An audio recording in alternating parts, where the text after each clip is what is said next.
शुभ लाभ मित्रों, मैं Manish Agarwal, founder director Mani Madan ventures private limited.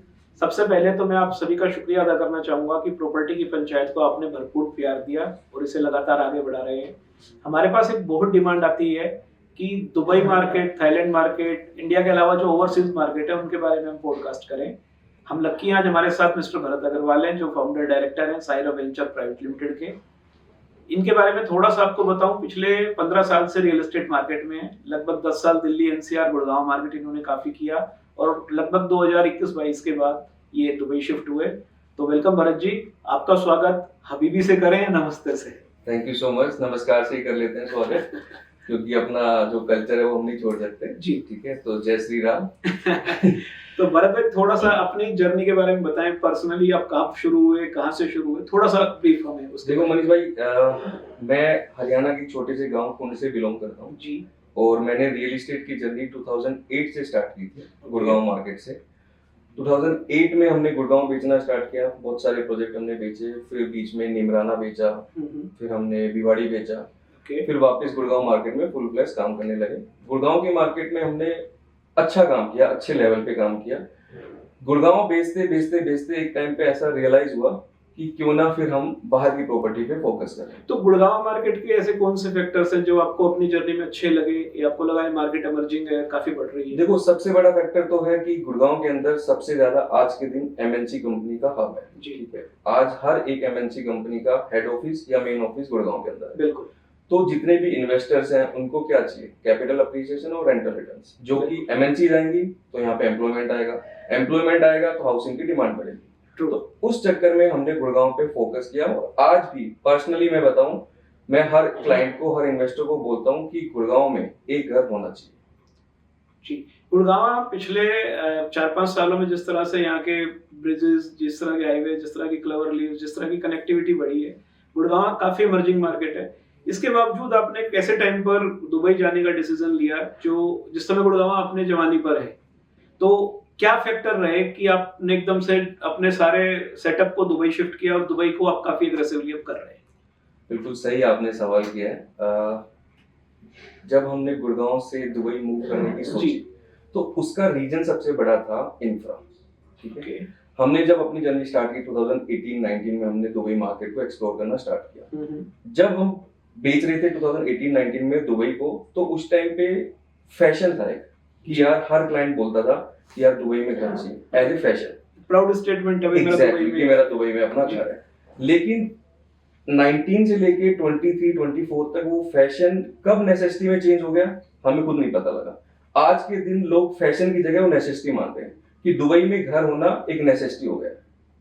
तो वही एक हमें रीजन था कि हम लोग भी दुबई के मार्केट में उस फ्लो में बहते गए और आज इस लेवल पे हम दुबई बेचते हैं। तो ऐसे कौन से फैक्टर हैं जो दुबई को मतलब एक वर्ल्ड क्लास सिटी बना देते हैं? ऐसे क्या आपको वहां पर फैक्टर्स लगते हैं? देखो, सबसे मेन फैक्टर है जो वहाँ के शेख हैं, उनकी स्टेटमेंट नंबर 1 और ओनली 1 जी। दुबई गवर्नमेंट, यूएई गवर्नमेंट का बहुत सिंपल सा फंडा है बॉस, कि नंबर 1 और ओनली 1 मींस कि या तो सब कुछ दुबई में हो या सबसे बड़ा दुबई में हो।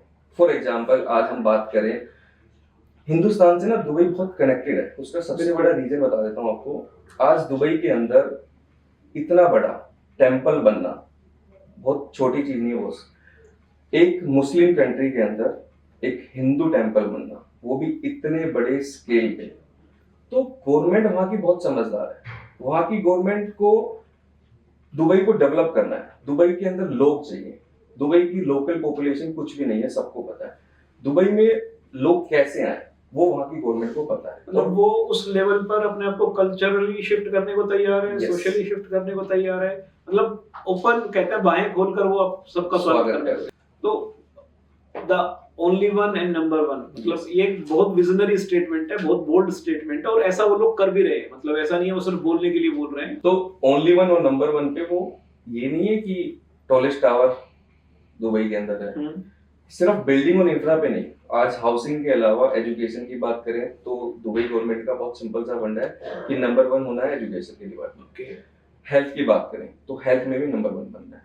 तो हाउसिंग एक अलग चीज होगी कि tallest tower, tallest club, highest club, ये सब सेपरेट है। एजुकेशन, हेल्थ जो एक इंसान के लिए बहुत ही इंपॉर्टेंट है, उन दोनों चीजों पे भी गवर्नमेंट एग्रेसिवली काम कर रही है और उस पे भी उनका फॉर्मूला वही है, नंबर 1 और ओनली 1।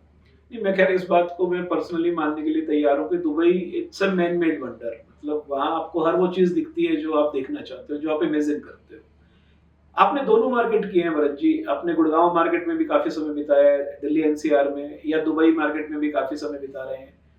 थोड़ा सा कंपैरेटिव एनालिसिस करें भाई, कौन सी चीजें दोनों मार्केट में अच्छी हैं या कौन सी चीजों में चैलेंजेस हैं, थोड़ा सा अपने एक्सपीरियंस के हिसाब से। देखो, दोनों मार्केट अच्छी है जी, ठीक है। गुड़गांव मार्केट के अंदर जो हाउसिंग की हम बात करते हैं, गुड़गांव मार्केट के अंदर कैपिटल ग्रोथ दुबई मार्केट से ज्यादा है। उसके रीजन बहुत सारे हैं। ओके, कि अपने हिंदुस्तान में पॉपुलेशन कितनी है, ठीक है, दुबई की पॉपुलेशन कितनी है। आज दुबई के अंदर 100+ नेशनलिटी के लोग रहते हैं। बिल्कुल। हिंदुस्तान के अंदर गुड़गांव की मार्केट में इन्वेस्टमेंट करने वाला कौन है? सिर्फ हिंदुस्तानी, या जो हिंदुस्तानी बाहर रहते हैं, एनआरआईज हैं, पर वो वहां इंडिया से कनेक्टेड है। ठीक है। दुबई की मार्केट एक ऐसी मार्केट है जहां पे 100+ नेशनलिटी है जो इन्वेस्टमेंट कर रही है। प्लस कल्चर की बात करें, हिंदू, मुस्लिम, सिख, ईसाई, जितने भी कल्चर हैं उन सबको साथ लेके चलती है गवर्नमेंट वहां पे। तो वो एक रीजन है ग्रोथ का।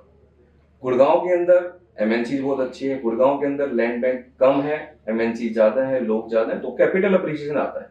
बट गुड़गांव की मार्केट को यदि दुबई की मार्केट की रेंटल से कंपेयर करें तो दुबई में रेंटल ज्यादा है, क्योंकि वो टूरिस्ट कैपिटल है। 100+ नेशनलिटी है, मतलब सब लोग बाहर से आए हुए पूरे वर्ल्ड से हैं, लोग बहुत सारे एक्सपर्ट्स हैं जो कि रेंट पे ही रहना प्रीफर करते हैं। इंफ्रा बहुत अच्छा है, टूरिज्म का हब है, हर चीज। सबसे बड़ी बात कनेक्टिविटी। दुबई की जो आज प्लेसमेंट है वर्ल्ड के मैप पे, वो कनेक्टिविटी के लिए मोस्टली कंट्री से 3 से 4 घंटे में आप आराम से पहुंच जा सकते हो। फिर उसके बाद जो कनेक्टिविटी तो है, उसके अलावा है करेंसी अप्रिसिएशन, जो लोग शायद कम बात करते हैं उसके ऊपर, बट मुझे करेंसी अप्रिसिएशन पे बात करना बड़ा पसंद है। उसका रीजन है कि करेंसी अप्रिसिएशन जो दुबई की है, 2017 में 17 रुपीज वर्सेस 1 दिरहम होता था। आज 24 में बैठे हम लोग, 24 रुपीज वर्सेस 1 दिरहम है जी। एज पर दी दुबई गवर्नमेंट, एज पर दी दुबई डेटा, दुबई गवर्नमेंट की प्लानिंग है कि 2031 में और 2041 में, 2 डेटा उन्होंने दिए थे। 2031 में दिरहम जो है वो 34-35 रुपीज का होगा यदि आईएनआर से कंपेयर करें तो।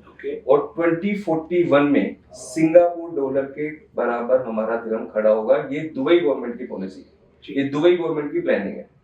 तो करेंसी अप्रिसिएशन आप देखो, आपने पैसा रियल एस्टेट में डाला नहीं डाला, आपने पैसा कहीं भी डाला, पैसे को पैसा ही रखा, आपने कहीं इन्वेस्टमेंट नहीं किया, फिर भी आपका पैसा बढ़ रहा है। मतलब आप ये कहना चाह रहे हो कि दुबई में आप 2 तरीके से कमा रहे हो। अगर आपकी कैपिटल इन्वेस्टमेंट एप्रिशिएट कर रही है तो आप कमा ही रहे हो, Exactly. अदरवाइज करेंसी अप्रिशिएट से तो आप कमा ही लोगे। बिल्कुल। रेंटल यील्ड अच्छी है, इसमें कोई डाउट नहीं है, और वहाँ housing rental yield I think 8 to 12% के ब्रैकेट में आती है। और एक और अच्छा जो फैक्टर मुझे समझ में आता है, लोन वहाँ पर शायद 3 to 4% पर आपको मिल जाता है। तो जो इन्वेस्टर है उसको 4% 5% पे बैंक से पैसा मिल जाता है, और रेंटल रिटर्न्स 8% मिनिमम आते हैं, 14-15% तक जाती है, तो वो आपका ग्रोथ अच्छा है। पर भरत भाई, इसमें ना एक कई बार ये चीज आती है कि दुबई की अपनी कोई हिस्ट्री नहीं है, दुबई का अपना कोई कल्चर नहीं है। ये शहर पिछले 20-25-30 सालों में खड़ा हुआ है। कहीं अगर मान लीजिए वर्ल्ड में कोई बड़ी घटना या दुर्घटना होती है तो इस तरह की इकोनॉमीज एकदम से हो सकता है कोलैप्स भी कर जाए। मतलब ये चीज बहुत लोगों के माइंड में आती है जब हम इंडिया में काम करते हैं, दुबई मार्केट के बारे में बात करते हैं। देखो मनीष भाई, दुबई की मार्केट की ना हिस्ट्री है, लोगों को नहीं पता जी। आजकल हम लोग इंटरनेट पे देखते हैं तो हमें लगा है कि दुबई अभी ग्रो करना स्टार्ट हुआ है। ऐसा नहीं है, हिस्ट्री बहुत पुरानी हिस्ट्री है। ठीक है, आप गोल्ड की बात करोगे तो मोस्टली गोल्ड दुबई के थ्रू ही पूरे वर्ल्ड में जाता था, तो बहुत पुरानी हिस्ट्री है। आज क्या है कि हर बंदा दुबई जाने लगा। एक टाइम था जब दुबई में लिमिटेड लोग आते थे और अपना काम करने के लिए आते थे, बिजनेस हब पहले से होता था वो। तो ऐसा नहीं है कि दूसरा आपने बोला कि वर्ल्ड में कहीं भी प्रॉब्लम हो। आज आप देखो कि बाहर की कंट्रीज में जहां पे भी आपस में बातें खराब हो रही है, झगड़े चल रहे हैं, वॉर चल रहे हैं, उसका 100% प्रॉफिट किसको जा रहा है? दुबई को। Dubai is the first choice. क्यों? क्योंकि सेफ्टी। दुबई गवर्नमेंट ने एक ऐसी स्कीम बना रखी है पूरी दुबई के अंदर, पूरे यूएई के अंदर, कि भैया आपको कहीं भी किसी भी देश में किसी भी सिटी में कोई भी प्रॉब्लम, आप यहाँ हम आपकी टेक केयर करेंगे। In terms of safety Dubai is the number 1।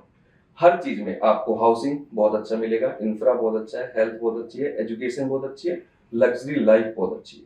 आज लग्जरी की बात करो, आप वर्ल्ड में किसी भी कंट्री में किसी भी शहर में चले जाओ, जो लाइफस्टाइल दुबई में है वो कहीं नहीं मिलेगा और बॉस। इंडिया के लिए तो आई थिंक कम्युनिकेशन बैरियर भी नहीं है, हिंदी Exactly. बड़े अच्छे से वहाँ बोली जाती है, समझी जाती है। मेरे साथ ऐसा ही हुआ था कि मैं दुबई फर्स्ट टाइम गया, मैं टैक्सी में बैठा, गोरा बंदा था देखने में, उसने पीछे मुड़ के बोला भैया कहाँ जाओगे, मैं कहा गलत तो नहीं उतर गए। तो वहाँ हिंदी का तो है। हाँ, मतलब कि communication में ऐसा कोई लगता issue है इंडिया की किसी बड़ी ग्लोरीफाइड सिटी में आ गए हैं, इंडिया की किसी सिटी में आ गए, तो वहाँ लैंग्वेज बैरियर तो मैं अपने इन्वेस्टर को हमेशा बोलता हूँ कि Dubai is the upgraded India. Great. आज के दिन इंडियंस की जो रिस्पेक्ट दुबई में है बॉस किसी भी कंट्री के किसी भी लोगों के लिए। ये तो खैर हमारे प्राइम मिनिस्टर ने भी, मोदी जी ने उद्घाटन किया उस मंदिर का जो अभी आपने बताया, तो ये अपने आप में एक बिगर स्टेटमेंट है कि we are open to accept everyone. किसी भी डिपार्टमेंट में, किसी भी कंपनी में, किसी भी गवर्नमेंट सेक्टर में चले जाओ, इंडियंस एम्प्लॉय टॉप पोस्ट पे काम करते हैं। तो आप एयरपोर्ट पे देखोगे तो जो ऊपर का लेवल है वहाँ पे इंडियन की प्लेसमेंट है। अच्छा, रेरा इंडिया में आया लगभग 2015-16 में। दुबई के रेरा में भी क्या ये इसी तरह के प्रोविजन है जो रेरा, क्योंकि इंडिया में रेरा से पहले बहुत ज्यादा दुर्घटनाएं हुई इन्वेस्टर के साथ, बिल्डर के साथ, इवन गवर्नमेंट की भी पोजीशन काफी ऑकवर्ड हो जाती थी, पर पोस्ट रेरा इंडिया का मार्केट काफी स्टेबलाइज हुआ है। दुबई के कानून, लॉ एंड ऑर्डर किस तरह से है इन टर्म्स ऑफ लीगैलिटी, वो थोड़ा बताइए। देखो दुबई के अंदर रेरा 2007 से है। ओके, ठीक है, ऑलमोस्ट आज 18-19 ईयर हो चुका है रेरा। ठीक है, मैं कंपेयर नहीं कर रहा, आप कंपैरिजन में मत लेके जाना। नहीं कंपैरिजन नहीं, क्या पॉजिटिव पॉइंट है? बट आज के दिन मैं आपसे पूछता हूँ मनीष जी कि गुड़गांव में एक डेवलपर है, उसका एक प्रोजेक्ट है, इसका स्टेटस क्या है?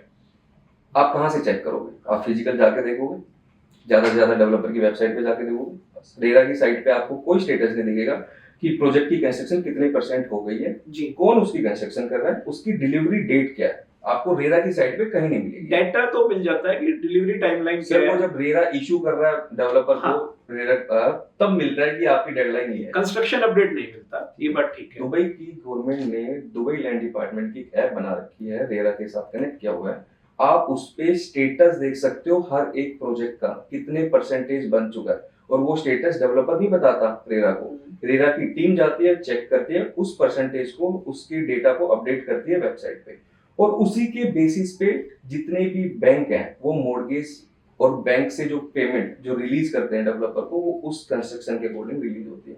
तो आप देखो कितना स्ट्रीमलाइन किया होगा। यहाँ पे डेवलपर ने बोला मेरा प्रोजेक्ट 40% बन गया, बैंक पैसा डिस्पर्स कर देता है, मेरा 50% बन गया कर देता है, बैंक वेरीफाई तो करता है सर, लेकिन आपको पता है ना क्या होता है। लेकिन दुबई में गवर्नमेंट इन्वॉल्व है, हर एक हर पॉइंट पर गवर्नमेंट का चेक है। ठीक है, बीच में एक किसी ने मेरे से पूछा था सवाल कि यार है तो सब इंसान ही, तो डिफॉल्ट तो कहीं भी हो सकता है, और मैं उस चीज को एग्री भी करता हूँ। भाई आप हिंदुस्तान के अलावा दुबई में पैसा लगा रहे हो, तो दुबई में भी डेवलपर कुछ हिंदुस्तानी भी है, बाहर के बहुत सारे, तो डिफॉल्ट तो कोई भी कर सकता है। कुछ प्रोजेक्ट डिफॉल्ट हुए भी थे, बट अपने इंडिया में और वहाँ पे क्या फर्क है कि वहाँ पे कोर्ट से डिसीजन आने में 90 डेज का समय लगता है। अच्छा, टैग है कि 90 डेज में डिसीजन हो जाएगा। डेवलपर डिफॉल्ट कर गया तो गवर्नमेंट उसको टेक ओवर करेगी, प्रोजेक्ट को डिलीवर करेगी। अब वो खुद बनाए या थर्ड पार्टी को हैंड ओवर करे, बट गवर्नमेंट उसके अंदर 100% इंटरेस्ट रखती है, और डेवलपर जो भी पेनल्टी लगाएगा, गवर्नमेंट जो भी पेनल्टी लगाएगी डेवलपर पे, वो तो अलग चीज है, बट जिस इन्वेस्टर ने, जिस बंदे ने अपनी मेहनत का पैसा वहां लगाया है, उसको उस प्रोजेक्ट की डिलीवरी मिल जाए, वो सबसे बड़ी बात है। हाँ, कम से कम इन्वेस्टर सेफ हो गया वहां पर। अच्छा, दुबई रेरा के बारे में जैसे आपने बताया, तो भाई इंडिया में रेरा खैर अभी अपने इनिशियल फेज में, हो सकता है इस तरह की टेक पार्ट आगे धीरे-धीरे इनकॉर्पोरेट हो जाए, क्योंकि जब कंट्री ग्रो करती है तो उसको ट्रांसपेरेंसी और ट्रस्ट दोनों मैनेज करने पड़ते हैं। दुबई में जैसे आप कोई नया इन्वेस्टर है या फर्स्ट टाइम बायर, अपने इंडिया में यूजुअली क्या होता है, हम टच एंड फील या जिसको देख लिया वहीं खरीदना पसंद करते हैं, तो ये क्वेश्चन बहुत आता है यार इंडिया के बाहर नहीं, दुबई में नहीं यार, कुछ और जगह ले लेते हैं, इंडिया में ले लेते हैं। आप फर्स्ट टाइम इन्वेस्टर है या पहली बार दुबई घूमने गए हैं और उसको प्रॉपर्टी में इंटरेस्ट आ रहा है लेट्स से, तो कौन सी आप 3-4 बातें उनको कहेंगे कि ध्यान रखनी चाहिए, किस तरह से जाना चाहिए, पहली बार कैसे जाए, मतलब फर्स्ट टाइम अफेयर कैसे करें दुबई के साथ? देखो 3-4 बातें नहीं, 300-400 बातें हैं जो क्लाइंट को ध्यान रखनी पड़ेगी। बताइए। ठीक है, क्योंकि हिंदुस्तान से बाहर पैसा लगा रहे हो, गवर्नमेंट की पॉलिसीज पता होनी चाहिए कि क्या एक हिंदुस्तानी या कोई फॉरेनर दुबई में प्रॉपर्टी खरीद सकता है, नहीं खरीद सकता, पहला सवाल। ओके, खरीद सकता है तो उसको डॉक्यूमेंटेशन क्या चाहिए होंगी, दूसरा सवाल। थर्ड, क्या लीगली हिंदुस्तान से वो वहां पे परचेज कर सकता है, तो इन सब के जवाब सिर्फ और सिर्फ एक्सपर्ट लोगों को पता होगा। बिल्कुल ठीक बात है। किन किन बातों का ध्यान रखना चाहिए? लोकेशन का ध्यान रखना चाहिए, जहाँ पैसा लगा है वहाँ पे ग्रोथ है या नहीं है, ठीक है जी। डेवलपर की हिस्ट्री पता होना चाहिए, पेमेंट प्लान पता होना चाहिए, फ्यूचर में खुदा ना खास्ता उस बंदे के साथ कोई मिस हैपनिंग हो जाती है, ओके, उस प्रॉपर्टी का क्या होगा ये भी पता होना चाहिए। हिंदुस्तान में क्या होता है, कुछ हो गया बच्चों को चली गई, फैमिली को चली गई, बट हर कंट्री का ये रूल नहीं है, मुस्लिम कंट्री का बिल्कुल भी नहीं है। तो वहाँ कैसे होता है? तो ये फैक्ट्स किसको पता होंगे? हमें पता होगा। हाँ, जो डेफिनेट जो काम कर रहा है, जो सब।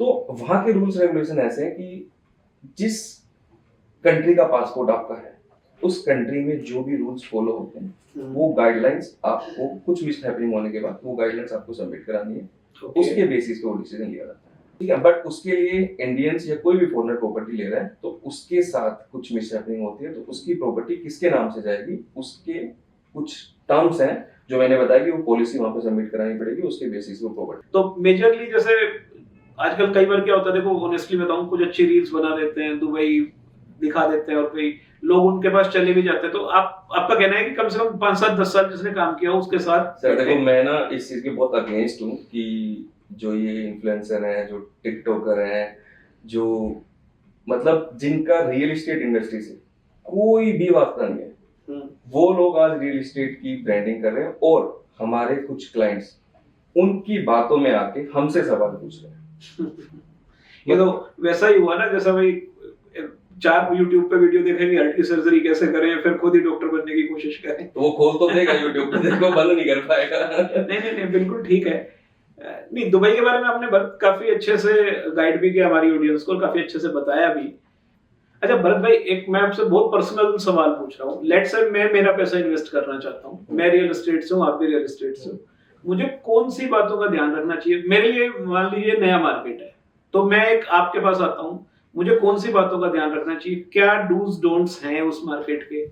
और मुझे कम से कम ये चाहिए कि मेरा प्रिंसिपल सिक्योर रह जाए और भाई ऐसा ना हो कि एक ऐसी सिचुएशन में खड़ा हो कि यार इंडिया से भी गए और वहां से भी गए। तो मुझे थोड़ा सा आप उसके बारे में एलोबरेट करेंगे, क्या मुझे ध्यान रखना है?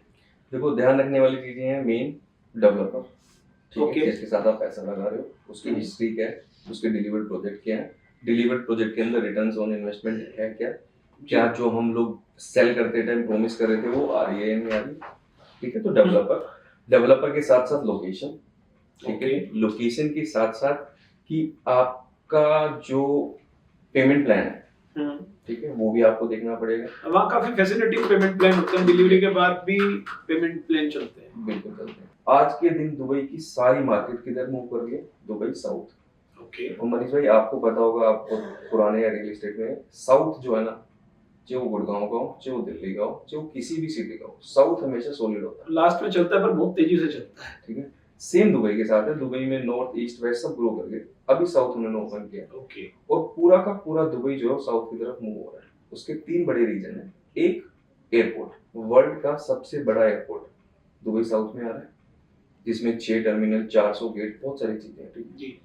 दूसरा, पाम जेबल अली, जो man made island palm Jumeirah इन्होंने डिलीवर किया है, जो आज लोग देखने जाते हैं बाहर से, सेम उससे 10 टाइम बड़ा पाम जेबल अली इन्होंने बनाया, ठीक है, डिलीवर्ड है।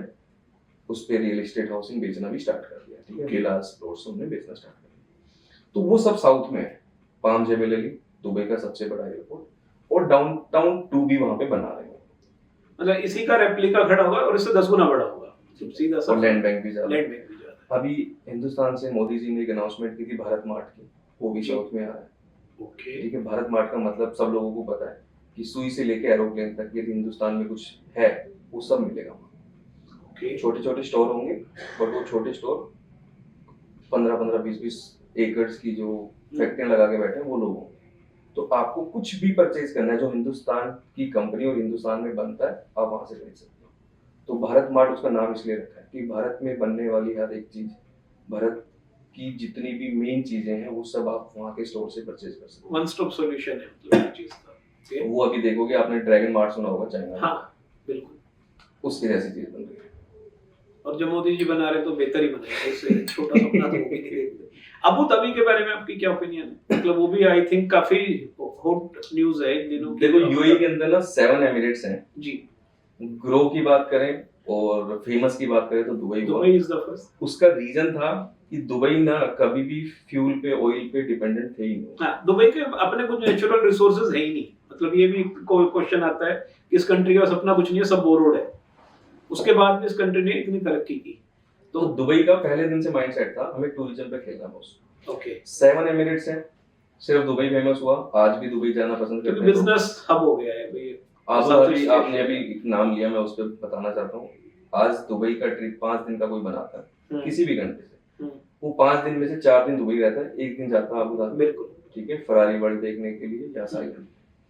तो दुबई के अंदर जितनी चीज है, आज दुबई के अंदर मैं आपको गारंटी से बोल सकता हूँ, आप 15 दिन दुबई रहोगे ना तो भी सब कुछ नहीं देख पाओगे। एग्री। टूरिस्ट प्लेस की बात कर रहा हूँ मैं सिर्फ। बिल्कुल। जो टूरिस्ट प्लेस है, आप 15 दिन रह के सुबह 10 बजे से शाम 10 बजे तक भी बाहर रहोगे तो भी सारी चीजें कवर नहीं कर पाओगे, इतने टूरिस्ट प्लेस बना और वो हर साल 4-5 तो नए ऐड ऑन होते जा रहे हैं। तो बहुत सारी चीजें ऐसी हैं जो हम दुबई को बाकी 6 एमिरेट से कंपेयर नहीं कर सकते। बट हाँ, आज के दिन एक नया एमिरेट्स बोल लो या पुराना है हम लोगों के लिए तो, बट आजकल बहुत फेमस है, जिसको रासल खेमा बोलते हैं जी। तो रासल खेमा फेमस होने का या रासल खेमा के अंदर डिमांड आने का एक ही रीजन है, सिर्फ और सिर्फ एक ही रीजन है, जिसका नाम है कैसीनो। आज पूरे जीसीसी के अंदर गैम्बलिंग जो है वो अगेंस्ट द लॉ थी, ठीक है, लेकिन आज ये रासल खेमा में बना रहे हैं। लीगल लाइसेंस आ चुका है, बिल्डिंग का स्ट्रक्चर ऑलमोस्ट बन चुका है, फुल फ्लैश काम चल रहा है। तो पूरे जीसीसी के अंदर फर्स्ट गैम्बलिंग लाइसेंस आया है, जो कि रासल खेमा में है। और आगे आगे फिर ये बढ़ जाएगी उसी एरिया में। रासल खेमा में लाने का रीजन भी यही था कि दुबई ओवरक्राउडेड था, फुल पैक था। दूसरा, गवर्नमेंट का रूल था, अपने हिंदुस्तान में भी यही है कि कसिनो जो है वो लैंड पे नहीं लाना, बिल्कुल, वो पानी में लाना। तो रासल खेमा एक जगह ऐसी थी जहाँ पे लैंड में अच्छा खासा था, नेचुरल आइलैंड्स भी थे, मैन मेड भी थे, वो सी पर रहेंगे। तो वो वहाँ पे रासल खेमा आज के दिन बहुत अच्छी मार्केट है, बूम पे, लेकिन सिर्फ एक ही चीज पे डिपेंडेंट है, जो है कसिनो। गैम्बलिंग टूरिज्म हो गया पूरा। लेकिन बॉस, मैं अभी भी यही बोलता हूँ अपने इन्वेस्टर्स को, अपने क्लाइंट्स को, रासल खेमा का भी वही होना है जो अबू धाबी का है कि इन्वेस्टर 6 दिन के लिए आएगा, 1 दिन रासल खेमा जाएगा, बाकी 5 दिन दुबई ही रुकेगा। और हो सकता है 1 दिन भी वो रासल खेमा रुके ना, दुबई से जाए और वापस आ जाए, क्योंकि 1 ही घंटे की ड्राइव है, उससे ज्यादा की ड्राइव नहीं। Dubai will always be favourite for everyone. और अभी तो बहुत सारी ऐसी चीजें हैं जो दुबई के अंदर बन रही है, धीरे धीरे रिवील कर रही है गवर्नमेंट।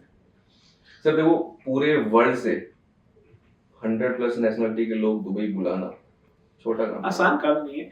पर एक बार कई बार ऐसा नहीं लगता कि चलिए वहां एक डिक्टेटरशिप है, किंग राजाशाही है, आज के राजा का विजन अच्छा है, अब कल इनके जो भी युवराज होंगे, जो राजा बनेंगे, उनका विजन उस लेवल पर मैच करेगा, उनसे अच्छा होगा, उनसे हल्का होगा, यू नेवर नो। मतलब it's a 1% driven country kind of. वहां के राजा का ना एक YouTube पे वीडियो पड़ा है, आप देखना, सेम बात उन्होंने भी बोली जी कि मेरी एज ऐसी है, मतलब राजा ने बोला जी कि मैं ऊंट पे भी चला, आज मैं रोल्स रॉयस में भी चल रहा हूँ, प्राइवेट जेट से भी चल रहा हूँ, लेकिन आने वाली जनरेशन डायरेक्ट प्राइवेट जेट वाली है। बिल्कुल। तो हमने रेत से सोना बनाया, अब ये सोने से क्या बनाएंगे वो उनके हाथ में। खैर वो तो कर डेस्टिनी कल उसको कहाँ ले जाएगी वो नहीं कह सकते। सर लेकिन एक चीज और बताता हूँ आपको, ये आपने बड़ा सही से पूछा है कि दुबई के अंदर क्या नहीं है। दुबई में पैसा है, बिल्कुल, लैंड है, समुंदर है, क्या नहीं है? लोग नहीं है। लोग नहीं है। ओके। और जब तक लोग नहीं आएंगे तब तक वो सिटी, वो कंट्री ग्रो नहीं कर सकती। तो वहां का राजा हो, वहां पे कल को कोई पार्टी पॉलिटिशियन आ जाए, भैया पॉलिसी चेंज नहीं कर सकता, मतलब उनको लोगों से प्यार करना ही पड़ेगा, अदरवाइज वो कंट्री फिर वो इतनी बड़ी बिल्डिंग्स बनी है, इतनी सारी चीजें बनी है, लोग नहीं आएंगे तो क्या होगा। और टूरिज्म की बात नहीं कर रहा मैं रेजिडेंट की बात। रेजिडेंट टूरिज्म तो रेजिडेंट इकोनॉमिक फैक्टर है कि भाई इकोनॉमी। उन्होंने एक स्कीम लॉन्च की थी गोल्डन वीजा, बहुत फेमस है, आपने बहुत बार सुना होगा गोल्डन। क्या है गोल्डन वीजा, थोड़ा सा इसके बारे में बताइए। देखो, गोल्डन वीजा पहले था कि 10 मिलियन की इन्वेस्टमेंट में मिलता था, गवर्नमेंट ने पॉलिसी चेंज करी, क्यों? अगेन कि लोग चाहिए, पॉलिसी में चेंज लेके आया कि 2 मिलियन की इन्वेस्टमेंट करो रियल एस्टेट में और गोल्डन वीजा ले लो। और 2 मिलियन 100% पेड हो ऐसा जरूरी नहीं है, सिर्फ 2 मिलियन की प्रॉपर्टी बुक करानी है, 14% पेमेंट देंगे डेवलपर को। उपूद का एक लेटर आता है, उपूद लेना है और आप इमिग्रेशन पे जाके डीएलडी डिपार्टमेंट से लेटर लेके आप गोल्डन वीजा अप्लाई कर सकते हो, जिसकी वैलिडिटी 10 साल की है। तो 10 साल में आपको एमिरेट्स आईडी मिल जाएगी, आप मल्टीपल टाइम आ जा सकते हो। बिल्कुल। और आपको ये एमिरेट आईडी सिर्फ आपके लिए नहीं बनेगी, आपकी पूरी फैमिली के लिए मिल जाती है। और फैमिली में किसको काउंट करते हैं? वही आपने पेरेंट्स, हस्बैंड किड्स। के नाम से लिए तो वाइफ, बच्चे, फादर, मदर। ओके। ठीक है। और गोल्डन वीजा में ड्राइवर एंड मेड्स को भी स्पॉन्सर कर सकते हैं। तो आपको अपनी अपना डोमेस्टिक हेल्प सपोर्ट यहाँ से लेके जाना चाहते ये हो, बड़ा आप लेके बड़ा जा अच्छा सकते हो। फैक्टर है। तो आप देखो ना, पिछले 2024 में एक साल में मोर देन 300 मतलब 3 लाख लोगों ने गोल्डन वीजा लिया है। 3 आप- लाख लोगों ने लिया। आप लोग बोलते हो, बहुत सारे लोग बोलते हैं कि यार दुबई में ओवर सप्लाई है, ठीक है, कि इतने फ्लैट बन रहे हैं। बॉस आप डेटा उठा के देखो गवर्नमेंट का, 3 लाख लोगों ने गोल्डन वीजा लिया 2024 में। मैं सिर्फ 24 की बात कर रहा हूँ। As per the data 46,000 apartment है जो डिलीवर होने वाले हैं इस साल 2025 में। 46,000। अब आप बताओ कि 3 लाख लोगों ने गोल्डन वीजा लिया है, मैं कहता हूँ 20% लोग तो मूव करेंगे, 80% लोग मूव नहीं कर रहे हैं। फैशन में ले लिया, लेके रख दिया, फ्यूचर में देखेंगे, बाद में देखेंगे। बट 20% लोग भी मूव करके दुबई, तो 60,000 घर चाहिए आज रेडी, जो नहीं है। ROI क्यों ज्यादा है दुबई में? उसका रीजन यही है, डिमांड बहुत ज्यादा है और सप्लाई बहुत। मतलब आज भी सप्लाई कम है, डिमांड ज्यादा है, और वो दिख रही है साफ साफ, क्योंकि वहां का तो डेटा सारा सेंट्रलाइज्ड है। आज देखो ना, फ्लाइटें सारी फुल जा रही है दुबई के लिए, नॉट फ्रॉम ओनली इंडिया, किसी भी कंट्री से आप देखो। तो कई बार बहुत इंडिया में तो अक्सर कहा जाता है कि बबल है, मतलब ऐसा नहीं है। आप मतलब जिस तरह से आप बात बता रहे हैं कि ऐसा नहीं है कि वो कल खत्म हो जाएगा, परसों खत्म हो जाएगा, ऐसा नहीं है। मतलब it's a long term prospective. Sir अच्छी चीजें बनने में बहुत टाइम लगता है और खत्म होने में बहुत टाइम लगता है। ये एक सब कहने की बात है कि दुबई बबल है। मैंने क्या बोला, आज मेरे पास क्लाइंट आता है तो बजट कितना है जी? 1.5 करोड़ रुपए। घर का चाहिए बुर्ज खलीफा के पास। तो उनकी गलती नहीं है सर, उन्होंने सुना ही बुर्ज खलीफा है। उनको और पता ही नहीं, वहाँ पे बुर्ज खलीफा सुना है, पाम जुमेरा सुना है। जब वो वहां जाते हैं उनका माइंडसेट चेंज हो जाता है, वो कहते हैं यहाँ तो लेने ही नहीं है, क्योंकि वो जाने से पता लगेगा। आज आप बोल रहे हो बबल है, बबल है, बहुत सारे लोग बोल रहे हैं बबल है। बबल कैसे है? डिमांड वर्सेस सप्लाई का गेम तो देखो आप। डिमांड कितनी लेवल नेक्स्ट लेवल पे जा चुकी है, सप्लाई है ही नहीं। आज बिल्डिंग डिलीवर्ड होती है विद इन 30, 45, 50 डेज में 100% ऑक्यूपाइड हो जाती है। आप एक नया मार्केट और ट्राई कर रहे हैं, मुझे पिछले 1-2 साल से, थाईलैंड जी। वो भी इमर्जिंग इकोनॉमी है, उसको आप किस तरह से देखते हैं अपने प्रोस्पेक्ट? देखो थाईलैंड मार्केट को ना हम लोग क्यों तो स्टार्ट किया, उसका रीजन भी बताऊंगा मैं आपको, और थाईलैंड में क्यों पैसा लगा रहे हैं लोग जी, उसका भी रीजन बताऊंगा। जिन लोगों को नेचर से प्यार है, जिन लोगों को नेचुरल ब्यूटी से प्यार है, वो हिंदुस्तान का बंदा गोवा जा रहा था। जी बिल्कुल।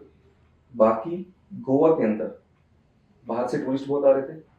आपको पता है भी थोड़े से डाउन हुए, उसका रीजन भी सबको पता है, मैं यहाँ पे डिस्कस नहीं करना चाहता। थाईलैंड की मार्केट क्यों अच्छी है कि एक तो सी फेसिंग अपार्टमेंट, आज मुंबई के अंदर सी फेसिंग अपार्टमेंट 25 करोड़ रुपए में मिलता है, 2 बेडरूम मिलता भी नहीं कहीं, नहीं मिलता, ठीक है। मैं आपको सी फेसिंग अपार्टमेंट थाईलैंड के अंदर प्रॉपर सी फेसिंग, जिसको बोलते हैं कि 2 minutes walk from the beach, sea facing 5 kilometre दूर से भी दिखता है। मैं बात कर रहा हूँ 2 minutes walk from the beach, hardly 1.5-2 CR में आपको proper 1 bedroom full sea view मिल जाता है, with all facilities, amenities, all amenities, world class amenities के साथ, ठीक है, जिसमें क्लब होगा, पूल होगा, जिम होगी, सब कुछ होगा। तो क्यों ना थाईलैंड, ठीक है। अब आप बात कर रहे हो कि गोवा वर्सेस थाईलैंड या फिर हिंदुस्तान में किसी सिटी वर्सेस थाईलैंड, तो बहुत सारे ऐसे रीजन है, टूरिज्म। आज सबसे ज्यादा सर हम दुबई भी बेच रहे हैं, हम थाईलैंड भी बेच रहे हैं, और हम हिंदुस्तान में गुड़गांव गोवा भी बेच रहे हैं, ठीक है। थाईलैंड के अंदर वर्ल्ड की लिस्ट चेक करोगे तो 8th नंबर पे थाईलैंड आता है। Okay, highest tourism.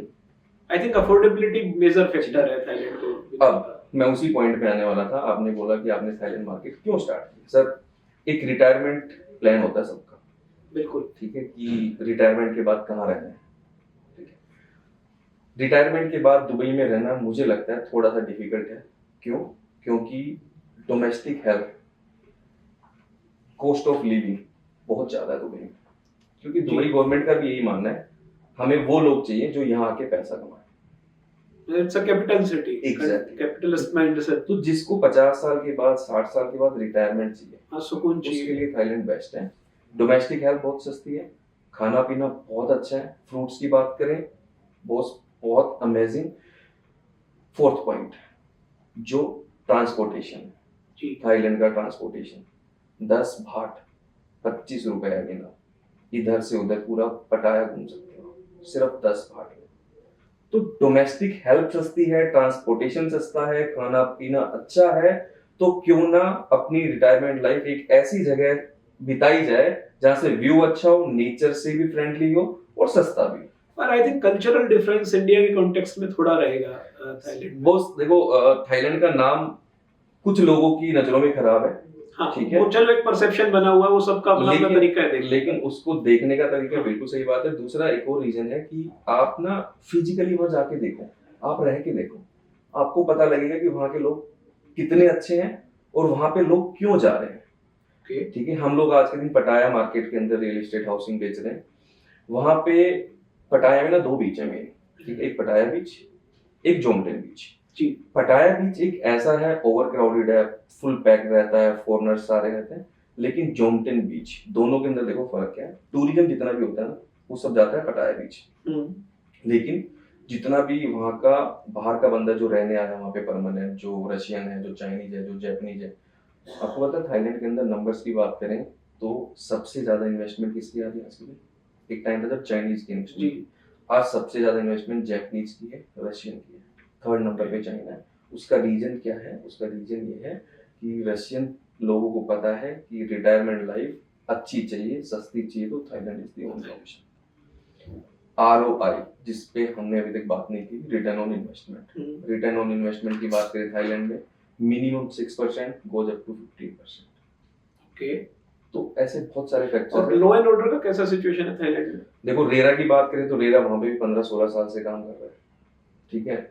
वहां की मार्केट के अंदर कोई भी डेवलपर ने कभी भी डिफॉल्ट किया भी नहीं है, क्योंकि पटाया की मार्केट ना हाई राइज की अभी तक थी नहीं, अभी ये कॉन्सेप्ट स्टार्ट हुआ है वहां। ओके, और general law and order, police and public relationship वो कैसा है? मतलब देखो लोकल पब्लिक की बात करें तो बहुत रिस्पेक्टफुल बंदे हैं, ठीक है। पुलिस की बात करें तो टूरिज्म पुलिस का अलग डिपार्टमेंट है, तो टूरिस्ट के साथ कोई भी काफी फ्रेंडली तो बहुत फ्रेंडली है। बाकी गवर्नमेंट वर्सेस डेवलपर, तो गवर्नमेंट बहुत स्ट्रिक्ट है। डेवलपर ने जो क्वालिटी प्रॉमिस की है वो डिलीवर करना पड़ेगा, जो टाइम बोला है वो डिलीवर करना पड़ेगा। तो वो बहुत ही मतलब वहाँ पे सॉलिड लॉ एंड ऑर्डर, हर तरह से आप सिक्योर महसूस कर रहे हो, अफोर्डेबिलिटी वहाँ ऑलरेडी है। तो एक जनरल सा क्वेश्चन है कि अगले 5 सालों में अगर मैं 3 कंट्रीज को ही रखूं, लेट से आप 3 में काम करें, एक अपना इंडिया हुआ, एक दुबई मार्केट हुआ और एक थाईलैंड मार्केट हुआ, इन तीनों को आप कहाँ देखते हैं? अगर ग्रोथ में तीनों साथ चल रहे हैं तो आप कहाँ देखते हैं तीनों के पॉजिटिव पॉइंट्स क्या क्या हो सकते हैं? ठीक है, तो बहुत सही आपने पूछा। आज मैं एज ए इन्वेस्टर मैं सोचूं जी, एज इन्वेस्टर, मतलब as a not real estate consultant, तो हम एज ए इन्वेस्टर। यस, हम लोग ना हर बार बोलते हैं हर किसी को डाइवर्सिफाई योर इन्वेस्टमेंट। जी, आज मुझे पैसा लगाना है, मेरे पास कुछ पैसे हैं, तो मैं फर्स्ट प्रायोरिटी आज भी मेरी यही रहेगी कि पहला घर अपना गुड़गांव में होना चाहिए, इंडिया में होना चाहिए, गुड़गांव में होना चाहिए। दूसरा घर रेंटल रिटर्न्स के लिए, करेंसी अप्रिसिएशन के लिए, अच्छी ग्रोथ के लिए, अच्छे लाइफस्टाइल के लिए, और एक जो होता है ना कि 40 साल से 50 साल के बीच का जो गैप होता है, 10 साल वाला ड्यूरेशन, उसको अच्छा एंजॉय करने के लिए दुबई में होना चाहिए। दूसरा घर दुबई में होना चाहिए, क्योंकि रेंटल रिटर्न्स अच्छी है, लाइफस्टाइल अच्छा है, बहुत सारी चीजें। तीसरा थाईलैंड, रिटायरमेंट, जो 50 साल के बाद वाली एज है, जो 60 साल के बाद वाली एज है। तो मेरे पास आओगे तो मेरे पास 3 प्रॉपर्टी लेके जाओगे। ये बड़ा अच्छा कॉन्टेक्स्ट बन गया कि मतलब मैं जितना समझ पा रहा हूँ कि बचपन हिंदुस्तान में बिताओ, जवानी दुबई में बिताओ, और बुढ़ापा थाईलैंड में बिताओ, और ग्लोबल सिटीजन बनो। यस, दुनिया छोटी हो रही है, ट्रांसपोर्ट बेहतर हो रहा है, कनेक्टिविटी अच्छी हो रही है, करेंसी अप्रिशिएट हो रही है, इकोनॉमी तीनों ग्रोइंग है। तो ये एक अच्छी चीज निकल के आई है कि रिटायरमेंट हो आप थाईलैंड में बना लो, जवानी आप दुबई में कमाओ, खूब कमाओ, और बचपन के लिए तो हिंदुस्तान से अच्छा कुछ है ही नहीं। वो कहते हैं ना travel is the best therapy in the world. Yes, तो इस बहाने ट्रैवलिंग भी हो जाएगी, और आप देखो, और आप 3-4 घंटे के फ्लाइट के रेडियस में ही हो, 3 घंटे में दुबई, 3 घंटे में थाईलैंड। आप सेंटर में बैठे हो, आपके राइट साइड में थाईलैंड है, लेफ्ट साइड में दुबई है। आपको हिंदुस्तान में भी एक सिटी से दूसरी सिटी में 2.5-3 घंटे लगते हैं। बिल्कुल, तो आप 2.5-3 घंटे में अपने डेस्टिनेशन चेंज करते हो, कंट्री चेंज करते हो, कल्चर चेंज करते हो, और इससे आपको एक अलग फील भी हमेशा रहेगा कि आप वर्ल्ड सिटीजन हो, ग्लोबल घूम रहे हो, ग्लोबल सिटीजन हो गए। तो दोस्तों ये हैं भरत अग्रवाल जी, इनके साथ बात करके काफी अच्छा लगा और एक नया पर्सपेक्टिव मिला कि भाई आप 3 तरह से अपनी लाइफ को डिसाइड कर सकते हो। ऐसा मुझे लगता नहीं कोई चैलेंज है कि आप बाहर नहीं इन्वेस्ट कर सकते, या भाई मुझे बाहर जाना नहीं है। आप आराम से अगर थोड़ा सा चीजों को स्टडी करोगे तो आप जा भी सकते हो, कमा भी सकते हो और सुकून में एंजॉय भी कर सकते हो। पूरी दुनिया अब एक परिवार की तरफ बढ़ रही है, one earth one nation one currency की तरफ भी शायद बढ़ जाए। तो थैंक यू भरत भाई आज समय निकालने के लिए। सबसे अच्छी चीज भरत जी के साथ हमने गुड़गांव भी काफी काम मिलके किया है, हम लोग आज भी कोलैबोरेशन में कुछ चीजें कर रहे हैं। आपको कहीं भी लगे कि आपको इनकी रिक्वायरमेंट एडवाइस की या इनकी नॉलेज की जरूरत है तो नीचे IVR नंबर प्रोवाइड है, आप अपने क्वेश्चन भेजें, हम भरत जी से आपको कनेक्ट कराएंगे। तो मित्रों शुभ लाभ, अगले पॉडकास्ट पर फिर से मिलेंगे। Thank you so much. Thank you Bharat ji for your time. Thank you so much Manish ji, thank you so much.